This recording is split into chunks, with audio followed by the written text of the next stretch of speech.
Good morning, good afternoon, good evening. This is Alan Burgos from the hashtag Walk with Lan channel. Welcome and welcome back to our channel. Guys, if you are not yet subscribed to our channel, please do it so now so that you can be a part of this growing family. Officially, we are now 9,450 subscribers. Thank you so much, guys. God bless you all. I love you all. At saka, malapit na po tayo mag 10,000 subscribers milestones. Maraming salamat at sana po ay kasama ko po kayo pagdating po ng panahon na yan pag nag 10,000 subscribers milestones na tayo. Maraming salamat po. God bless you all. Okay, ang pag-usapan po natin today ay dyan sa Caloocan City. Alam niyo po ba itong kababayan ko na dating gobernador ng Ilocos Sur at dating mayor ng Caloocan ng mayor ng Narvacan ay talagang umiikot na sa buong bansa, Talagang iniisa-isa ang mayor, Nag-umpisa diyan sa Caloocan, pumunta sa Dumaguete, pumunta rin diyan sa Maynila. We're happy to announce na sinusuportahan ng Caloocan City led by the Malapitans, si Congressman Malapitan at saka si Mayor Malapitan na tilabagang magkakaroon ng panibagong termino, bagong termino laban sa mga laban kay Senador Trillanes. Wala na. So, sa totoo lang wala na po talaga. Sinisira lang po ni dating Senador Trillanes ang kanyang kandidatura diyan sa Caloocan City dahil nga po ay parang hindi naman po siya seryoso sa mga ginagawa niya, laging national politics ang ginagawa niya. Ito pa, supposedly ang kapartido niya ay si Action Democratico President Yorme Isko Moreno, pero tignan mo pumunta sa isang mayor na hindi niya kapartido, si Vico Soto. Pero sinasabi nga po natin lagi dito, ang pamantayan natin ng mabuting mayor at magaling na mayor ay si Yorme Isko Moreno. At ba't siya pupunta kay Vico Soto? Nag-resign nga yan sa Action Democratico. Sinasabing baka naman daw sa corruption o kaya naman sa good governance, pero hindi rin. Tingnan mo, marami rin pong mga issues dyan sa Pasig City. Sige, anyhow, dyan po sa Caloocan City,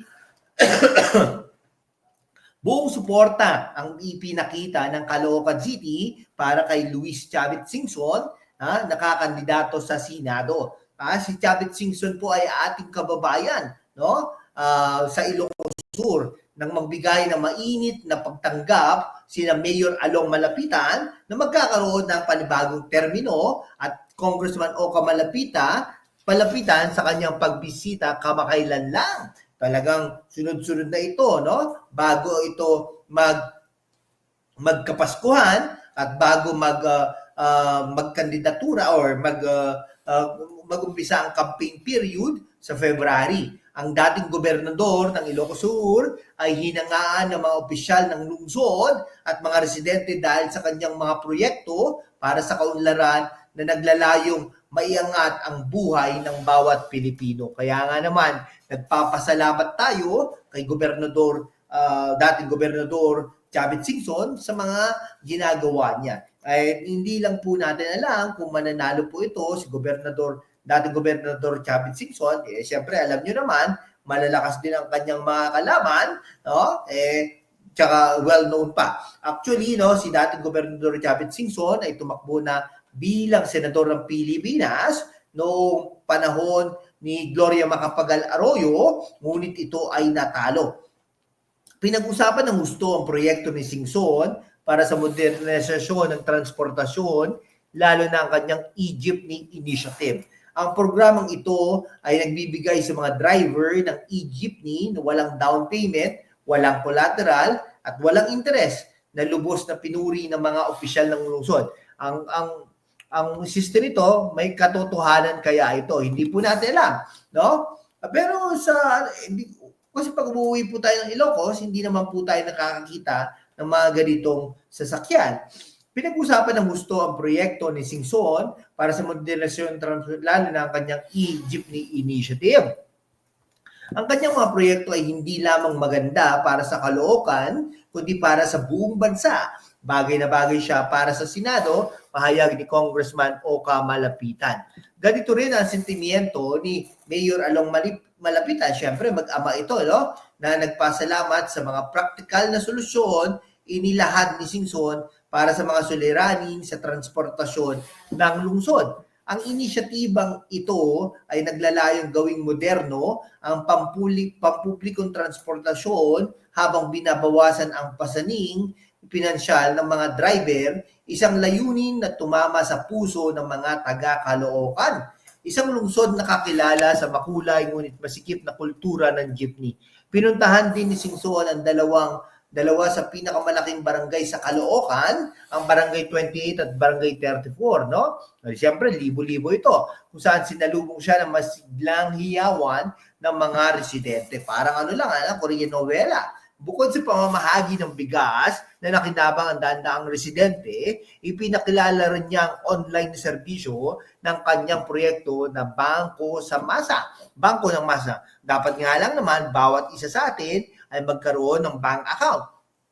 Layunin ng proyektong ito na magbigay ng accessible na solusyon sa banking para sa mga Pilipino, kabilang ang pagbibigay ng mga account na credit card, no? Naku, ang kanyang hands-on na presentasyon ng platform ay labis na kinagiliwan ng mga tao na nagpapakita ng kanyang dedikasyon sa pagpapalaganap ng inklusibong serbisyo sa pananalapi. Pero dapat magkaroon din ng financial seminar. Ako'y matagal ng kaibigan ni Congressman Bingbong Crisologo. Si Congressman Bingbong Crisologo po ay dating congressman po yan na 1st District Quezon City at dati rin pong taga Ilocos Sur yan. Kamag-anak ni Chavit at doon nagsimula ang pagkakaibigan namin nung gobernador pa siya. Magkaibigan kami at ang magkaibigan ay walang iwanan. Pagbabahagi ni Congressman Oka Malapitan na nagpapakita ng matibay na ugnayan at tiwala sa pagitan ng pamunuan ng Caloocan at ni Singson. Buong-buo ang suporta ng Caloocan kay Chavit Singson bilang senador mula sa kanyang makabago at praktikal na e-jeepney program hanggang sa kanyang layuning magdala ng oportunidad sa pananalapi para sa mga Pilipinong nasa laylayan.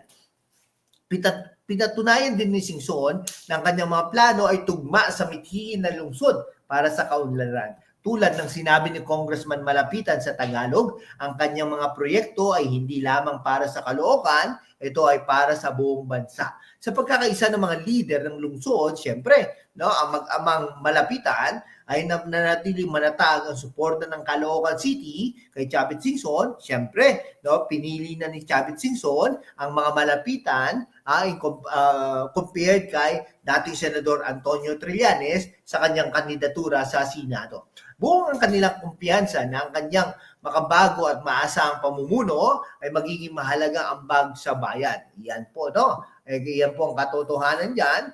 Talaga namang mananalo na yan ang mga Malapitan. Pero ito po I just want to be honest with you, hindi ko lang po alam kung mananalo po si dating gobernador, dating mayor Chavit Singson. Pero syempre, bilang Ilocano, at tayo ay naniniwala naman sa kanyang mga kakayanan at ang kanyang mga programa na ito, ay susuportahan po natin ito si dating gobernador at dating Mayor Chavit Singson. Hanggang dito na lang po mga kaibigan ko. Maraming salamat po sa inyong lahat. Mabuhay po kayo.